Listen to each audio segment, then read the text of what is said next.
அவமேனி உன்னழகை சலிப்பின்றி தியானிப்போர் பொய்யின்றி மேய்ந்துணர சிறகிரி வேலவனே மங்களங்கள். கொள்ளை அழகு உன் கோவில் கோபுரம் பேரழகு எல்லையெல்லா பேரருள் பொழிந்திடும் சிறகிரி வேலவனே மங்களங்கள்.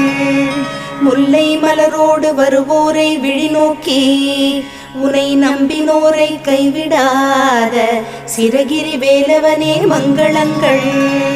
தேனமுதத்தமிழே ஞானப் பொருளே வானச் சுடரொளியே வண்ணமயில் வாகனனே சிறகிரி வேலவனே மங்களங்கள். உருவாய் அருவாய் உளதாய் இலதாய் மறுவாய் மலராய் மணியாய் ஒளியாய் கருவாய் உயிராய் கதியாய் விதியாய் குருவாய் வருவாய் அருள்வாய் குஹனே. பார்வதி